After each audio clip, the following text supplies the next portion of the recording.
What is the meaning of life? Or is it what makes life meaningful? Are we affected by what we see in our past?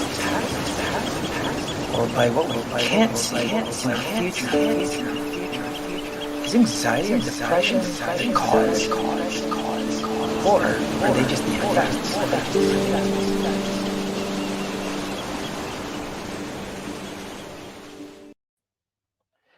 Hey, hello everybody. Welcome to Thinking Out Loud Live. My name is Ricardo Zulueta and I'm your host. This show was made possible by Start Day One, which is a mental health and suicide prevention organization that has a proactive approach in helping people rather than reactively waiting for mental health issues or suicidal tendencies. So we're producing these videos basically to just reach out to people before they even get to a bad point in their life. So it really helps them out beforehand. Anything that you want to prevent requires a proactive approach, and that's why we're doing this. I'm talking to different guests because everyone has so many different insights. And our guest today is actually going to have a lot of insights because he's someone I actually met. I was a guest on his podcast, but he's met so many people that are basically going against all things that are average, right? How do you get a above average life? So I'm curious to get, because he's gained a lot of valuable knowledge and insights from all his guests. So I just want to introduce you guys to Kyle Tolzman. Hey, what's going on? Hey, Ricardo, how are you? Good, good. How's everything?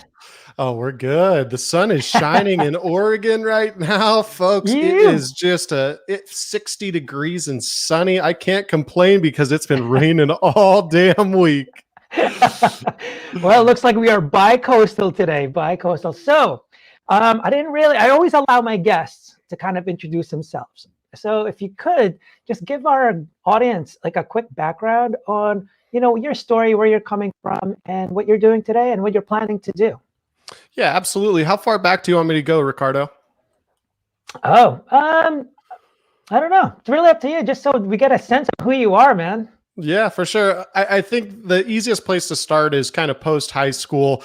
When I was 18 and I went to college, I actually took a job as a JV lacrosse coach. I'd been playing lacrosse since I was 14 years old, and I was excited to give back on a different level. And it's kind of taken my path from my days of playing into coaching, into teaching, and into running my own business.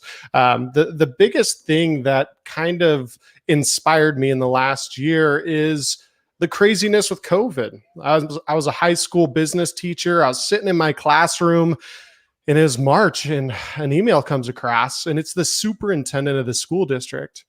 And he's just like, basically, long story short, Monday is our last day. And they thought that we'd be gone for 2 weeks. And as the 2 weeks turned into a month and month into 2 months, I started to need something. I couldn't coach lacrosse anymore. I couldn't be in the classroom helping kids.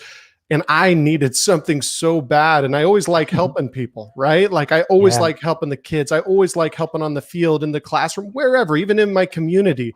I remember a snowstorm where I drove somebody's truck up an icy hill. Why? Because I just genuinely wanted to help. I saw somebody in distress and I wanted to help. So that's kind of where I come from. So on June 1st, 2020 is when I started the Against All Average podcast. And for most of my listeners, I talk about it a little bit in a few episodes. The podcast is actually for me. I just talk to myself every single time for 60 something episodes. And, you may think that that's ridiculous, but really, like, I needed something. I needed an outlet. And I knew that if I was in a role of helping people, it would in turn help myself. So I'm an entrepreneur. I'm a teacher. I'm a coach. I'm a father. I'm big on community. And that's a little bit about me. Awesome. Yeah, so this is so that's really freaking. And everyone's been affected so much by the pandemic. It's really crazy, and so it's really cool that you have that it's in you. It's in your kind of second nature just to help people out. And one of the best ways was really getting out the information, right? With what's happening and things like that. So I like that you got involved in that. With your podcast. So tell me kind of what have you learned? Like why against all average? Like why did you go with that? Like, because you could have, I mean, it could have been, during the pandemic, that wasn't the mindset, right? It was survival. And here Yeah. you are, we're just like, what pandemic, dude? Like, it's time to go. It's time to go. Let's take advantage. Yeah. So, I think the big one here is like there's already a show called Survivor Man. There's all these shows about surviving and everything like that, and thinking that you're just surviving is a mindset. Thinking that yeah. you're just going and slogging along each and every day, that's an average mindset that I try to get away from, and I try to get my listeners away from as much as possible. And I always think like, what do I want my life to look like? Many people are like, I want to be rich, or I want a Lamborghini. I want 3 houses. I want to be able to have this. And for me, I went backwards and I started to think like, what kind of life do I want? And it's not an average life. I don't want an average 2 weeks of vacation. Yeah. If I want to go camping, if I want to go to Las Vegas for the weekend, like I want to be able to do it. Of course, you're always going to have responsibilities. Of course, you're always going to have things that you must do. But I started to think like we need more people teaching about how to get away from the mundane, how to get into living an exceptional life. Because, dude, so many people, they wake up, they eat the same damn breakfast, the same stale ass toast. And they go and then they slog through their job. Like all they want is that 10-minute break. Oh, could I please just go outside for 10 minutes? That would just make my day, and then they go to lunch and, they eat the same lunch, the same stale bread that they ate for breakfast is now their lunch. Maybe it's less leftovers from last night, which was, whatever it may be. But like, I just never wanted this average life. And that's why I do so many different things with lacrosse and coaching and entrepreneurship and podcasting and speaking, because there is way, way too many people that have 0 goals.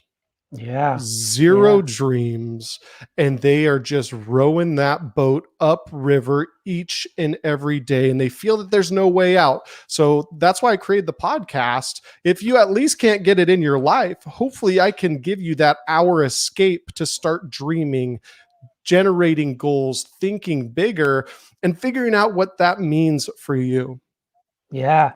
Now that's awesome because I started doing this because of the same thing. And I realized, during a pandemic, everyone was kind of focusing on survival and they were just scared. And every time you think about fear or any type of really emotions, it's always future based. During the pandemic, you're inside your house, you're safe, you got food, you got everything you needed. But yet everyone's panicking because of what they think the future is going to be. And every time you think of fear, it's always future-based. It's nothing from the past. It's what you think is going to happen in the future. So I love that, so many more people got involved in kind of putting this positivity out there like you are.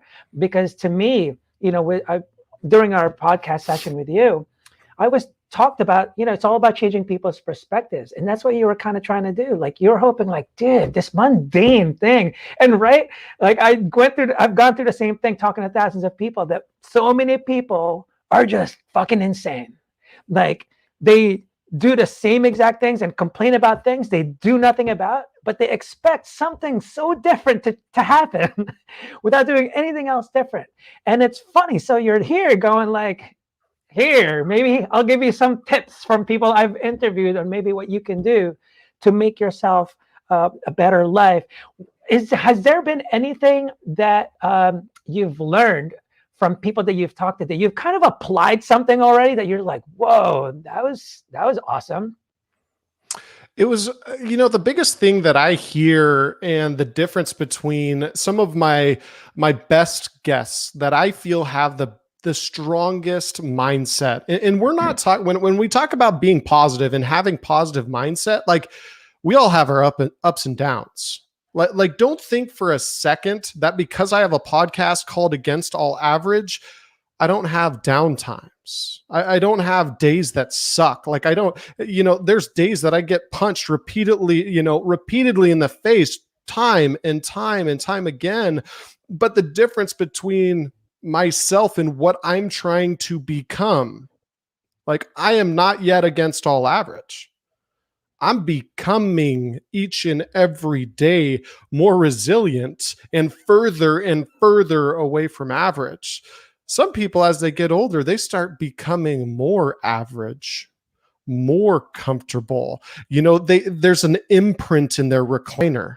Like whether they're sitting in their recliner or not, there is an imprint of two butt cheeks right in that freaking recliner because they haven't moved and they've lost their sense of dreaming and going after things that they want. And so, I'm here to give my own version of what it means to be against all average. I'm here to give my own version of what is success. And let's stop bragging that we've got a 6-figure company and a 7-figure company. Nobody cares. Yeah. Like nobody cares. Give a freaking value each and every day to somebody else's life. Right. Every single day. What can you do for others? Right. Is what drives me and is part of my mindset each and every day. Shit becomes really easy when you're so passionate about helping others, when you put yourself aside and, oh, my back hurts and, oh, I'm tired. Again, nobody cares about you and what you're feeling at that moment. But if you want some juice coming back, if you want some energy, some good juju coming back to you, you have to give and live a life with some purpose. Or you wake up at 6 o'clock, you go to your 9 to 5 and you get ready for bed, and it goes over and over, and you look around like, what have I done with my life? Am I even living anymore? Yeah. Now that's awesome. I was actually going to mention that, like, to have that type of life, it all starts with that sense of purpose. Everything almost starts there. But what most people don't realize is that your purpose, to get a purpose, needs to be intentional. It's actually a decision you have to make. People kind of say, I'm trying to find my purpose. You actually create your purpose. You don't find 100%. It, right? People think they just happen to be lucky or something else, but really it's just a decision, and they seem to follow the decision. And I've told people this, the power of decision. People have referred to it as the law of attraction. I don't think so. And at the same time, they see law of attraction as more attracting to them. I don't think that's the case. I think that we decide what we want to do, and because of your decision, you're attracted to these opportunities. For example, when I tell people, it's all about your perspective and all this stuff, right? Your perspective is that there's just no time or money, but then all of a sudden your best friend's getting married. How come time and money showed up? Where did they come from? Like, did you just win the lottery? Did you just all of a sudden have this free vacation from work? And that's not what happened. It's because you changed your perspective and said, well, it's kind of a one-time thing. My buddy is getting married. It's supposed to be one time at least, right? So so all of a sudden you go, I have to go. And so your decision changes because your perspective on that changes, because you're like, no, this is a one-time thing. This is very important. So I'm going to change my perspective. And all of a sudden, how do you get the time? You take off of work in advance. How do you get the money? Well, you save for it. And I tell people it's the same exact process. But once you decide, all those opportunities show up, whether it's breaking up with, finally letting go of your relationship, all of a sudden, once you make that decision, other opportunities for relationships open up. But until then, you're just freaking miserable and doing nothing about it, complaining about everything, which doesn't make sense to me. So another thing, I love that you said this, that you said you're still not against all average, that you're getting there. Because like I said, fear and anxiety and all that stuff are future-based, but so is freaking happiness. So is success. It's future-based. We're always constantly evolving, right? The Kyle that you see, guys, today is not the same Kyle 5 years ago. And it's definitely not going to be the same Kyle 5 years from now. At least you shouldn't be. None of us should be. the ones that hit trauma, that have this fixed mindset, that get stuck, and after the trauma, somehow they want to kind of, yeah, but I want to be that person before the trauma. Yeah, but you're not, but you're forcing it. And so you get miserable, and then your growth mindset just gets fixated. And another thing he mentioned, awesome, man, you're just coming up with the good stuff here. What's funny that you mentioned, you said as people get older, they actually become more average. And studies do show that we take less risks. We become more fixed mindset. We're less creative. We're less imaginative. Like we actually do it less. We play less, things like that. And that's why I like, it's I think it's an advantage for you as a coach. Keeps you around this like passionate kids that are still up for the game and pumped, So you have that. So so let's go into the coaching thing. One of the things that I love about people that coach kids and stuff is because almost all the mental health issues, man, derives from something from the past, almost all the time, because they get the right training. People from babies to 18, that's supposed to be their training time. We're training them to survive without us, right? So I love that you're doing that. Do you think about that a lot with the men? Is this your coaching style? How much percentage it's mental and the physical part? Yeah, because I know that's big. So yeah, before I get to that question, something that you said put a little sparkle in my eyes. So I got to go back, and I think we talked about this on our podcast, and I forget where I heard it from. It's not my original thought, but somebody's just like, if your best stories are still from high school, move on.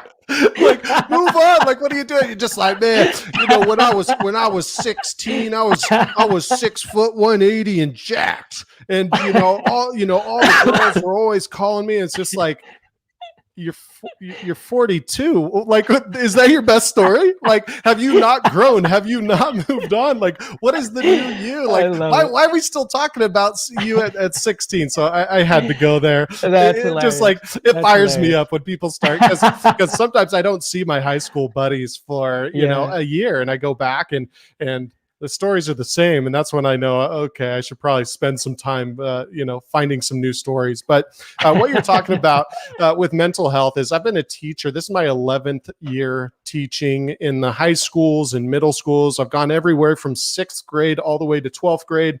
And I'm currently teaching middle school math. I was transferred because of our online school got so huge because of the pandemic. Nobody wanted to risk going back in the building. And so that's where I am. And then with coaching, it's just the reality of it. And then with coaching, I've coached since I was 18. So this is my 18th year coaching lacrosse, and my 8th or 9th year running a lacrosse company. So I'm constantly dealing with thousands of different players over the years. And what percentage is mental? Like, you're kind of asking it the wrong way. It's almost like the skill-based stuff is so minuscule that nothing matters if I can't get the team on board mentally. Love it. I can't move on until each and every player feels safe to screw up. Mm-hmm. That's day 1, day 2, day 3, day 4, and I never stop teaching it. When I praise, I try to work in the mental health for different kids need different stories. Different kids need to be treated different based on their background. So it's 100% always in my head to fully understand the kid. And by the time they're seniors, man, I could write a book about each and every kid and what they went through, because just like the CEO of a company, the more high performance I can get each and every player, the more high performance my company is, or the more high performance my team is. But when I start to forget about mental health, when I start to forget that motivation is the key to success in sports and in business, when I stop motivating and I just start chirping and yelling and getting pissed off, like, I have to go back. and get back to the roots of each and every kid and start building the team around a vision. And so, it's not just mental health, but it's the mental aspect of motivating a team. I took over a team that had 3 wins, and we went on to, in the 4 years, we were runners up and won 3 league championships. Wow. We were ranked like in the 30s, and by the time I left, we were ranked 6. So there's a lot of shit to get through. Yeah. And as far as what they've known before, and start breaking down those barriers of feeling unsuccessful in the past. Like it was tough each and every day, man. You have to lace up those shoes tight and be ready to put in some serious work to understand each and every kid and how everything comes together to create that cohesive unit. Yeah. That's awesome. I actually interviewed this one person. He had, I forgot his name, but he has a franchise, providing sports for kids and stuff like that. And one of the things that really got him, he was actually a strength and conditioning coaching for the NFL. I think the Colts were one of the last ones that he was working at. But, he started looking at kids because he started seeing that everything is stemming from their childhood, all these freaking issues. And he's just like, what are we doing about it? But mostly one thing when we were talking, what he agreed on is just like, yeah, but everything I fucking teach the kids are useless if the parents are actually not applying the same things at home. And they're teaching them how to be bad kids and this, like, so everything stems from there. For example, one of the things that always come up when it comes to that is bullying. Like bullying is, we know big kids that were never bullies. Why not? Because they would have been the best at it.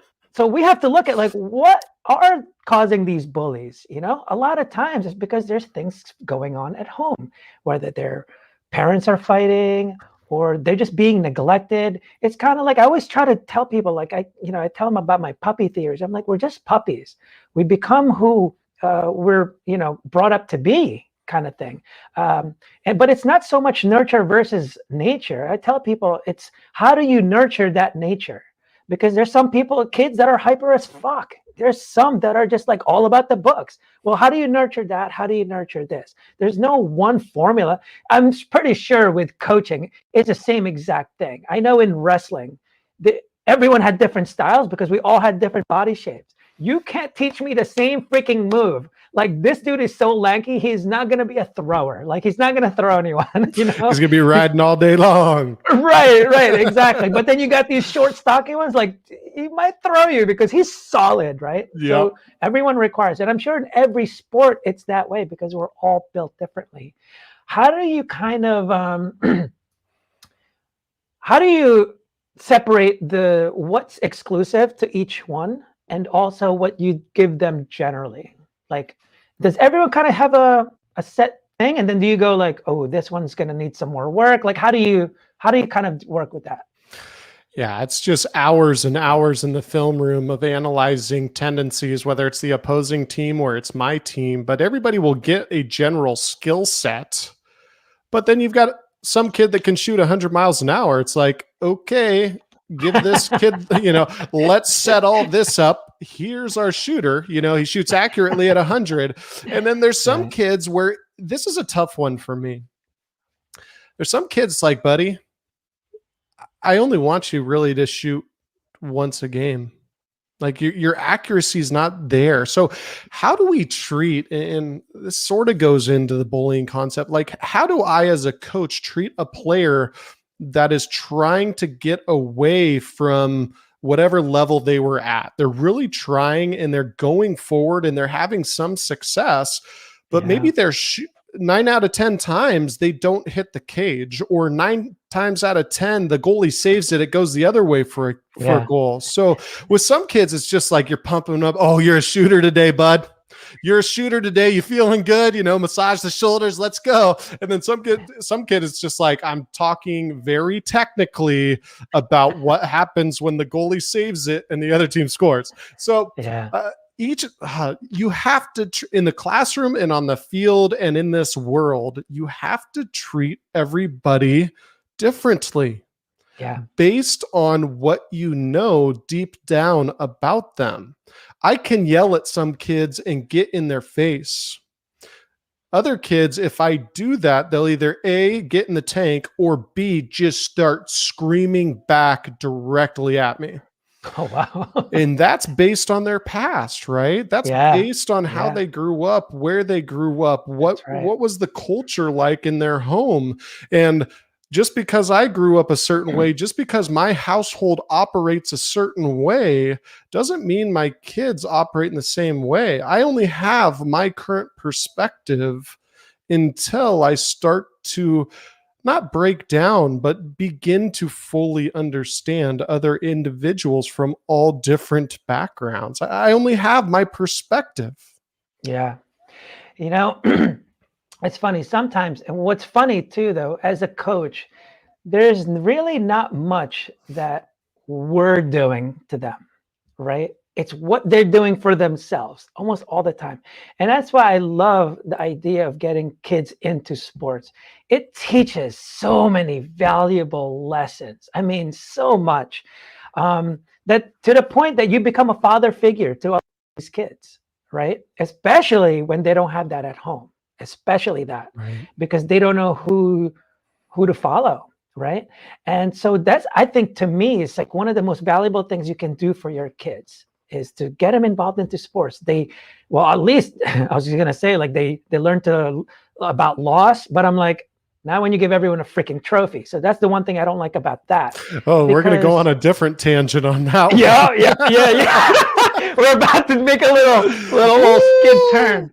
Yep. So, I always talk about that because, we're just a product of our decisions, right? And when you change people's perspectives and all their decisions follow. So as kids, if you are changing their perspectives about loss and that they didn't have to work for it, that everyone deserves it, what I don't like is that they don't get to experience loss. And as kids, that is the best time for them to experience that.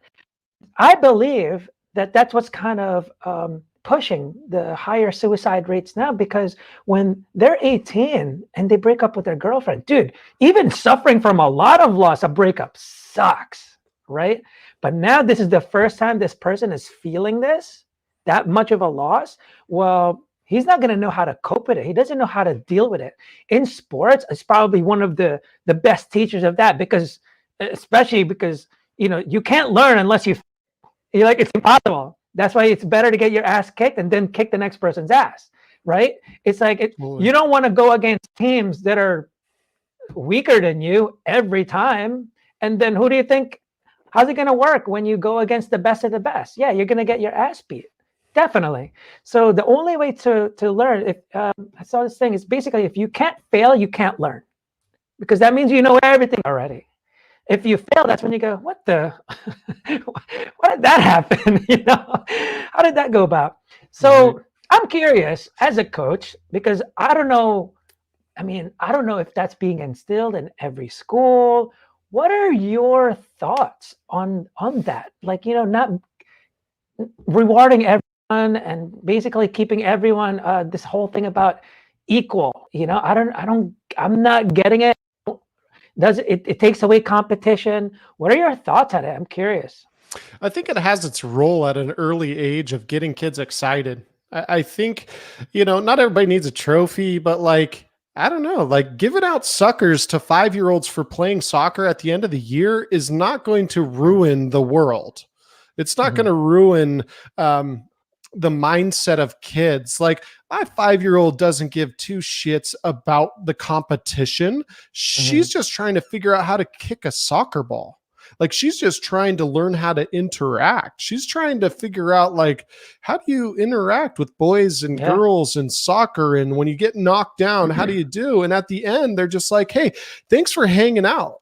But I think as we get into the older ages, that sounds horrible English. As we get into the older ages, as we start becoming, I don't know, I think there is a role for rec sports. I think So many people are interested in club sports and club soccer, and we're just going to play sports to be on the varsity team. We're only going to play sports to go to college.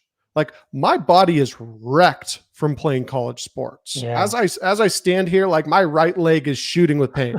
Okay. Like, I played 50% of the reps when I was in college because my body was so banged up, and it was because of the competition. I was all Yeah. or nothing, right? Like, Yeah. I'm Yeah. either out there to be the best person on the field or I'm not. But Right. that came along. That was me. That wasn't, nobody told me to be that way. My parents Mhm. didn't tell me to be that way. My parents didn't say you need to run, you need to play harder, you need to give it your all. You need to, like, there was those talks, those family talks about like what Tolzmans do, but it was never specifically for sports. So I think that there is definitely an area where rec sports, this free trophy for everyone, they're usually like one in the same when somebody talks about it. I think there's a role there for mental health reasons, for Yeah. physical health reasons, for emotional intelligence. This is a good one. Emotional intelligence gained through sports are almost better than the mental health and physical health attributes. How do you deal with your coach when he's so mad that he is screaming at you, red in the face because you just did this or you just did that? Are you going to Yeah. run into that during your career? Hell yeah. Yeah. That's a good Somebody's going to point. be pissed at you for doing something. For me, it was running a tractor into a tree. My boss came unglued at me. It was just spitting mad, but I just said, "Hey, I'm sorry. I effed up." And I learned that through sports. I Yeah. tried my best, coach, but I messed up or I forgot the play.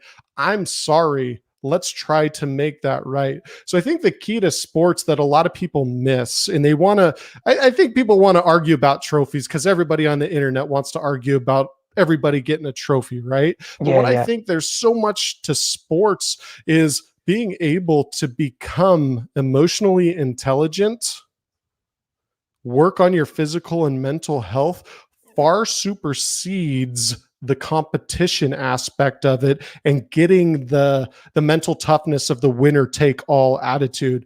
Because winner take all attitude, that's not necessarily true. Even if I run a supplement company and I'm the best of the best, I still didn't win or take all. I still only have 15% of market share. Right? Yeah. We're always going to have to deal with people with advanced levels of emotional intelligence.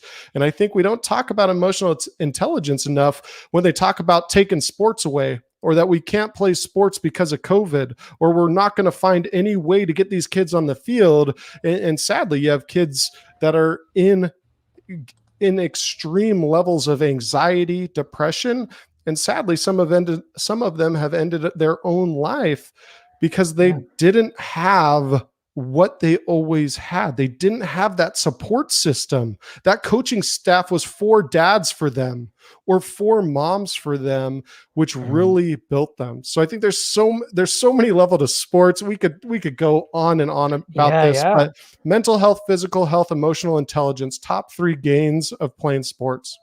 Yeah, yeah. No, that's awesome. That definitely changes my perspective a little bit on the younger age because, like what we were saying before, you can't find your purpose, but you also can't find your passion. Passion is a byproduct, right? It's kind Yeah. of like motivation. It's a byproduct. Like until you make that decision to do something, you won't know. Like I would never know that I'd love wrestling if I never wrestled before. And by implementing some type of competition beforehand, I think would diminish that want to pursue it more. So I definitely agree with you on that. So that's kind of a different thing that I've heard before, I guess. So that's awesome to hear that, and it makes sense. And when you were talking about before, the emotional intelligence and things like that. Um, what brings me back is let's go back to purpose again, right? The game. Actually, let's talk about the game first. I always talk to kids to kind of relate because a lot of times mental health issues they don't really they're so young, especially the young kids. They don't know how to kind of get all this information in, right? So you have to try and relate with them, metaphors, things like that. And one of the things that I kind of always mention to kids, or that to help them understand more, is that life is just a game. So I tell them, do you play video games? Do you play sports? And they always say, yeah. I'm like, all right, what do you play? All right, I play this, I play that. Okay, cool. Does the level of difficulty increase or decrease as you progress? Oh, it gets harder. Why don't you like playing the games that you can beat? Like, why not? Why would you hate it if you're being rewarded that you beat the entire game in one day? Isn't that like a great reward? But why don't you want that? So they're just kind of like, they think about it, It's like, because it's kind of like the movies. It's actually required. There's no movies out there without conflict or challenge. Just not. It's called a documentary, but even the documentaries, they still find the ones that had some kind of conflict or challenge. So that's Right. interesting to you. And that's what actually makes your life interesting. That's why people watch the Super Bowl instead of when they know who's going to win. No one really watches those. Why not? Isn't that a big win for your team? Like, but not everyone's watching it. It's because it's the hardest team. You don't know who's going to win in the Super Bowl. You're just kind of like, oh my God, no way. So, but same thing with your life. Like, you're going to have these obstacles. You're going to have these things, but it's actually required to have an interesting life. That's what, at least that's what I think they refer to as the game of life, is because now you're really learning, the obstacles and how to get there, that it's actually required to get there. Every obstacles that you're going through, especially like a video game or learning for sports, I mean, that's when you get the peak experiences, when you accomplish something you didn't think you were going to do, like in your field, like when you beat a team that you weren't supposed to beat. It's probably one of the most exhilarating feelings Hands ever. down. I know that's what I experienced. Hands down. So, Yes. so it's not necessarily about the competition and this. It's really just like, are you serving your purpose, right? So let's go back to purpose again. I know in the coaching world, like, it's tough because the competition thing's always there. So it's tough to just go like, you try to say like, just have fun with it, but kick his ass. Yeah. But have fun. But have fun. Yeah. So something that I always said to him, when we would break out of a huddle, I'd go, yeah. I'd say, hey, on offense, we're running this set. We're running these movements. Defensively, we're going man-to-man or zone. Like, I'm telling them some specifics, and then sort of like you'd say, fuck it. Like, I would always say, I'd say send it or wreck shit. Yeah. And what that meant for me was like, I can't be out there with you. Like, here's what we should do, but I don't know if it's going to look like that. And so I'd always end things like, when in doubt, send it. Like, when in doubt, go back on your training. It's the same thing in the military. When the bullets start flying, you go back on your training. And that's why so many coaches, so many companies are training. The best companies are training consistently, because at the end of the day, you just go back to your training. And so, I learned this the hard way when I was coaching lacrosse, and I had a coach tell off a parent. Yeah. The parent gets all upset, and my coach just goes right back. And I never trained my coaches of how to deal with a parent that is upset. I never did it, right? And so that's kind of one of those things that I try to instill with my players and in my company and my employees, is just like, I can tell you 50 things to do and 50 ways to do them. I can train you on that. I can be better. But at the end of the day, you got to say, send it. At the end of the day, you got to put your foot in the fire and try it yourself, because I'm going to deal with an upset parent differently than maybe a 20-year-old coach, a newer coach. So it all kind of comes back to that training. But yeah, like that's everything. Like that's business, life, coaching, teaching. Like, we just try to instill as many values, as many skills as possible. And at the end of the day, it's like, okay, buddy, take your first steps, go out the classroom door. You can do this, right? You can do this. Yeah, it's funny. Like, so, Kyle here is also an entrepreneur. So what's funny is, and you see a lot of motivational books and stuff like that, where they were actually coaches, right? And it translates into the entrepreneurial realm.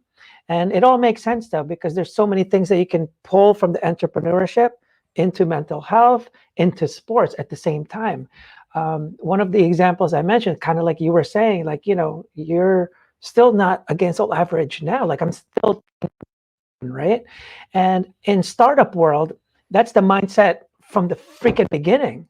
You don't create a startup that you're assuming is not gonna make it. You don't create a startup saying no one's gonna download this app. Why? It's so stupid. But that's what we do with our personal life, right? That girl's not gonna freaking give me her number. There's no way. Like, Right. and it's all based on assumptions. So there's a lot of things I learned from entrepreneurship too that goes into your personal life and vice versa. And that's why I like the whole coach thing, is because it kind of helps you, apply it in so many different things like entrepreneurship.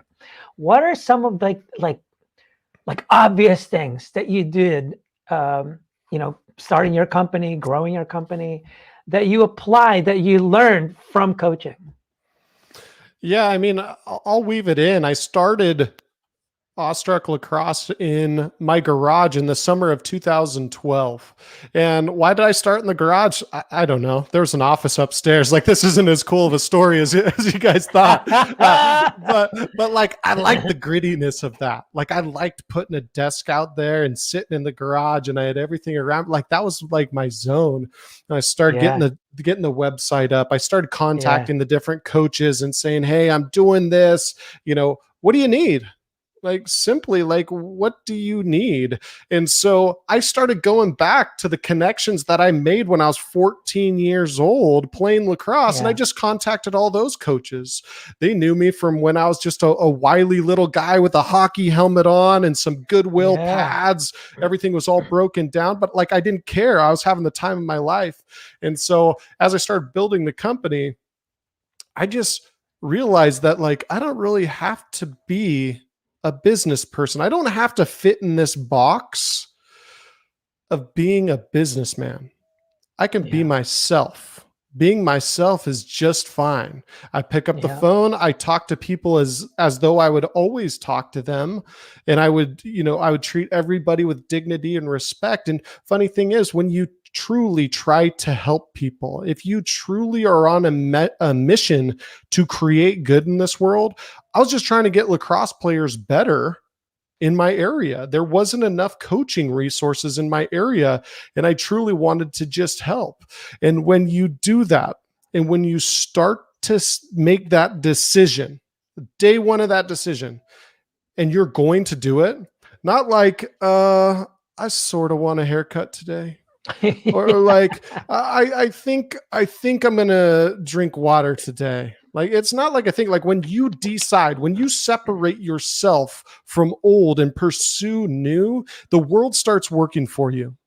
I didn't know what it was going to look like. I wrote a business plan that should have been thrown in the fire. I don't even know what file it is on what computer. Like, I should have ripped up my business plan on day 2, and the business plan should have been like, Kyle, you're talented. You are a people person. You can solve this community's lacrosse worries. And if I just went that way, and so I went and I talked to all the coaches. I talked to all the parents. I talked to all the players. They came to my clinics and camps. They came and joined my all-star teams. Why? Because I genuinely just wanted them to get better at lacrosse. I didn't have stages of selling. I didn't have a system of follow-up. I hopped on the phone. I talked to somebody. Like, I was closing, and I still close high rates because it's just me. It's 100% genuine. I'm not selling fluff. I'm not like, you can come my way or you can go somewhere else. That is completely fine with me. I'm just going to give you my honest opinion of what we do and what we do well. And so all those years of coaching and talking to different parents and talking to athletic directors and principals, and, when my players would get in trouble, I'd have to go to the principal's office and say, hey, they're not bad kids, but, and like, this is what I'm doing to solve those problems. So coaching went directly really into entrepreneurship because I was coaching lacrosse. What came to be more difficult was to get into an entrepreneurial mindset where I was managing more than I was actually in the business coaching, because I love to coach.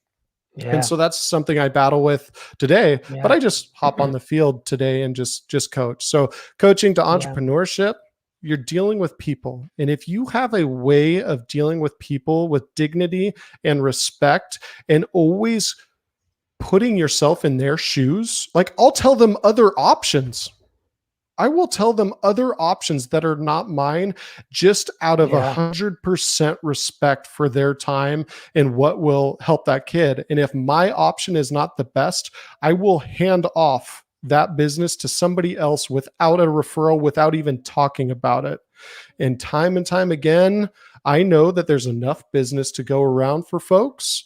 And I just don't worry about it, and I push it that way. So entrepreneurship, coaching, teaching, they're really one and the same. And you see my day, I do the same types of stuff, but it's just different enough to keep me moving forward and being excited about life. Yeah, and that's what's cool. So, I actually didn't get to go into detail with it, but that it's all about the purpose. So people that are watching, this is the difference with purpose, like what he's doing. When you have a sense of purpose, there's two things, the major things that is required to develop a purpose. Well, number one, it doesn't benefit you. It always benefits others, providing some kind of value to others. And his purpose was to teach people the game of lacrosse the best way possible, the most efficient way possible, or the best cost possible, just to get them involved because he loves the freaking sport. And that's what happens when you have purpose, because it doesn't care about the pain or pleasure of entrepreneurship. It was probably an up and down battle, just like any entrepreneur goes through, right? But with your sense of purpose, there's actually a better company than me at that. I'm going to go ahead and refer you to that, because your purpose remained. It was like, dude, I want to help you love lacrosse. If I can't produce that, then, go for it, because your main purpose overrides everything that you do. You're just trying to be the best at it. That's it. That's all you're trying to do. So I love that. And when you talked about the business plans, it's so funny because in the startup realm, right? I have my startup now with, influencer marketing. It's freaking crazy. It's up and down every day. So the biggest thing is, like, you don't even see investors looking for business plans anymore. Why? Because just like you said, you almost always are going to be wrong. It's wrong. My business plan, if I had to create this, I would have to have wasted so much time trying to rewrite my business plan. And here's why. And that's why there's this thing called lean startup. It's all about learning, right? So everything that we know as people are assumptions. So there's another thing that you can apply in sports or life in general. Everything you know is a fucking assumption until you get feedback or data. He didn't know who his customers were going to be. He didn't know who was going to say yes. But if he assumed, like, that coach didn't really like me, though, and not call out, but then he actually was just an aggressive, but he actually respected him as a player, he would get him. But don't base it on your assumptions. Get data, get feedback.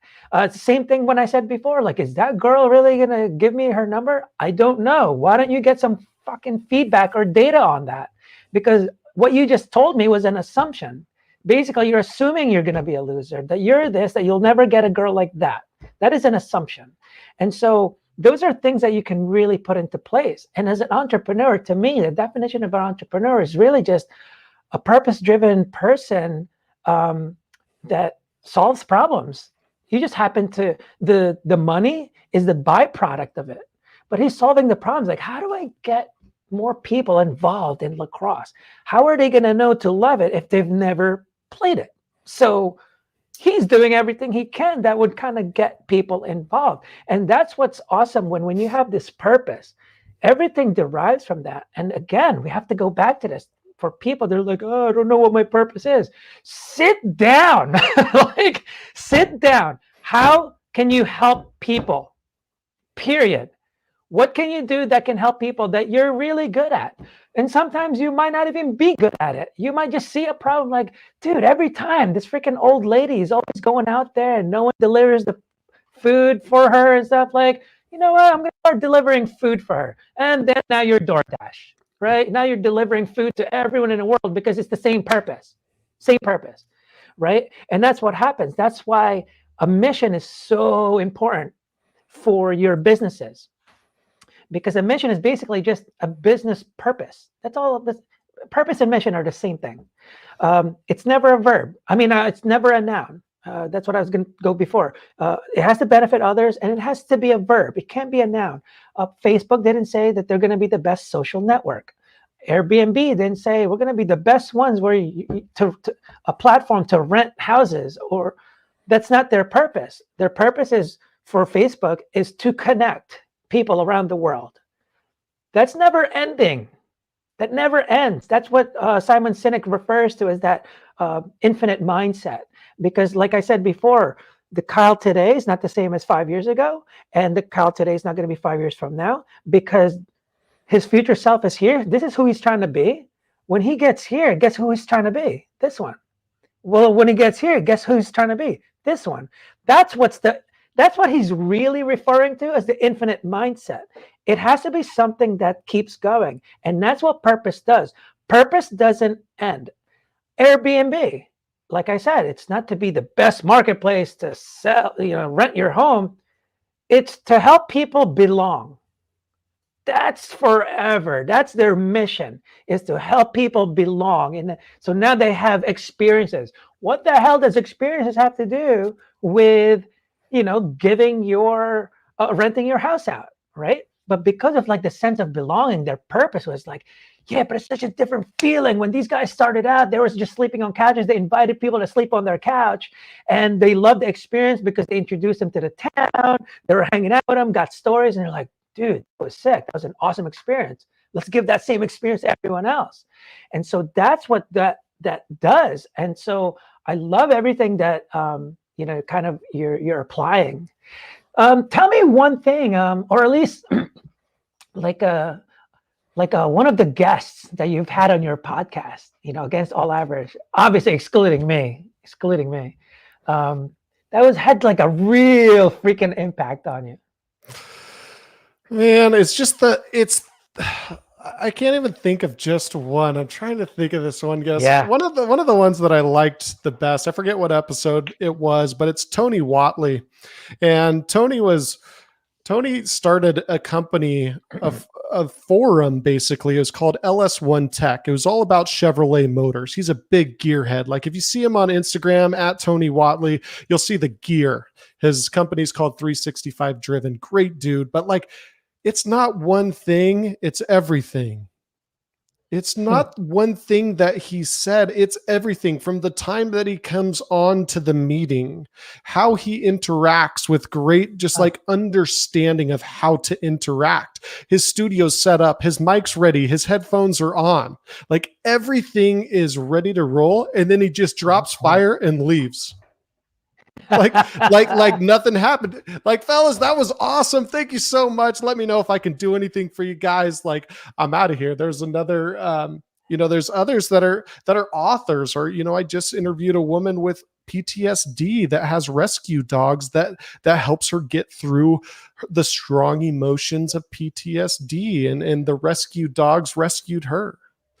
It's just so different from episode to episode with the Against All Average podcast. It's whoever you are, you can get insane value, because know I'm always going to bring it back to mindset. I'm always going to bring it back to thinking bigger and dreaming and going towards your goals and trying to get away from the mundane. Like nobody wants a shitty life, but so many people end up there.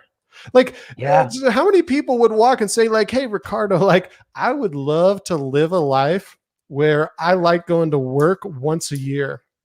It's that potluck day. Like I love the potluck day, but the other days are shit. Like nobody's there, but we always are constantly taking those actions to put us in those places. And we're so afraid of taking risk that we analyze entrepreneurship as risky. And think of how many million people lost jobs during COVID. Yeah. Your job's not safe. I don't care who you are.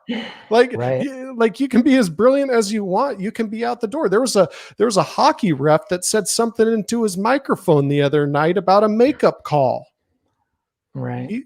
He's not officiating in the NFL anymore, and he has no other streams of income. Like I don't know the guy, but like he may not have other ways to live a life that he would like to and would like to design. So, man, it's tough. We have 70 something episodes. Some are super wealthy individuals. Some just make it by, some authors, some entrepreneurs, some coaches, but overall it's the way in which they think.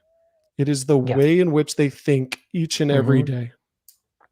Yeah. And to me, like, the reason I talk to, I'm going to be doing this talk with this big company. It's more like in the real estate, and we're going to talk about the mental health and the future of the workplace and stuff like that. And, the mental health, I mean, that's everything that you do stems from your mindset, your relationships, your job, your startups, your businesses. I mean, everything. It just comes out of you. It's not something that's external and then goes to your mindset and goes like, hey, I think I'm going to do, like, no, it's everything that you do. Right. And so everything kind of goes from there. And, like you're saying, the whole taking a risk, there's this one quote. I hope I get this right. It says something like, people would rather stay unhappy, or I forget how it goes. Basically, instead of risking happiness, they would just rather stay where they're at. And it's funny for people, there's like, oh, I want this, I want that. So what are you doing about it? Like, what are you doing? Nothing. I don't get it. I'm confused. And that's what kills me, because with the mental health, it's even worse than that. And what I hate is when we give them the excuses. So I've mentioned this before to you, that when we're in a bad state of mind, we tend to love excuses and we hate accountability. It's always someone else's freaking fault. But the problem is when you tell them, like, you're right, it isn't your fault, they're in trouble, because now you're not teaching them that they're actually going to be accountable for their own happiness. And so people are getting more miserable. It's kind of like, as a coach, imagine you telling them like, oh, it's not you, it's because your bum leg from last week. Oh, definitely, that's what it is. That's definitely it. It's not this at all. So when we give them that, and especially when you're the coach, they're going to go, yeah, it was my leg. It wasn't, thanks, coach. So now they feel good and they're allowed to chill on the bench and go like, no, I don't have to do sprints because coach said my leg, So, well, that's what they do with depression. They treat it the same exact way. Not that they mean to. And I don't want people to get the wrong idea, like I'm being mean to these people, like they're depressed. Yeah, no crap. That's why they love excuses. I get it. But don't give them the excuse, because once you do, they latch on. It's so easy when you're in a bad state of mind. You'll find yourself all the time when you're in that state of mind. The biggest proof of that is when you finally say like, well, Kyle, I guess things happen for a reason. When things are good, you never, ever say that when things are bad and go, well, my life sucks. I guess things happen for a reason. That's why I'm here. Like, no one's ever said that. No one. It's always something to make you feel better. But that's the mindset, because back then it was like, no, it's not me, it's this. And then all of a sudden, oh, that was supposed to happen. Oh, all of a sudden, that was supposed to happen. It happens the same way in sports. Like when I'm talking to my sideline, you can tell when you're losing on a sideline. And you can tell when you're winning on a sideline. And I'm just like, knock this off. Like, you never talk to the ref when you're winning. Watch ESPN. You never talk to the ref when you're winning. Like, if I was winning and I'm just like, what the hell was that? Like, that's the worst call I've ever seen it. And just like getting myself all worked up and into the penalty. It's just like, but as you're saying, the same with mental health issues is like, it's tough. There's those external factors that we only want to talk about positivity when we're feeling good. Right. All right. That's When funny. we're So in the duns, it's good call, ref. exactly. Oh, that was a great one. That was a great one. I'm up That was a 5. great call, ref. My man, I'm up 5, right? Like I'm up 5. My man, like the second that there's like That's great. one goal difference, my whole sideline, if I didn't teach, I teach this in the classroom and on the field, you cannot let your sideline change whether you win or lose. And that's how you win the mindset to continue to achieve. That's awesome. Well, we actually just made our 1 hour mark. Dude, Woo! Kyle, looks like you've been soaking in a lot of this information. You know, people have always told me after they talk to me, just like, love your passion in this. And I'm just like, that's what they mean. I'm like, what the hell are they talking about? Like, I'm just kind of telling you things. And then I'm looking at you and listening to you, and I'm like, that's what they mean. Got it. I see it now. Okay, got it. That's what they mean about passionate and whatever. Hey, and we choose how we show up.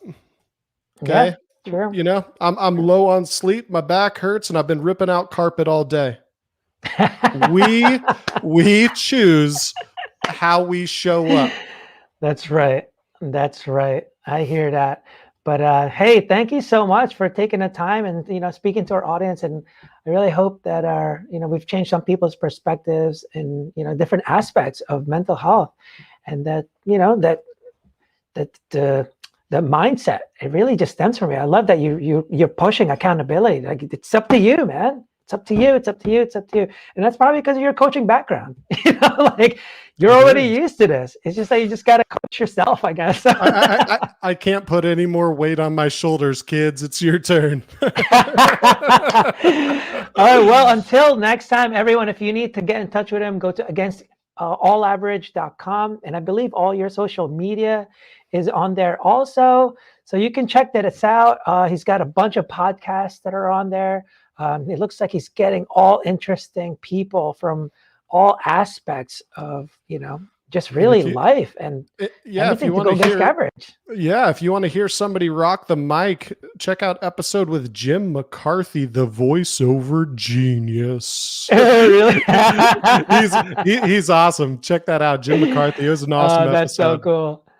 All right, man. Well, until next time, thank you very much for everyone. Thank you for watching Thinking Out Loud Live, and we'll see you again soon.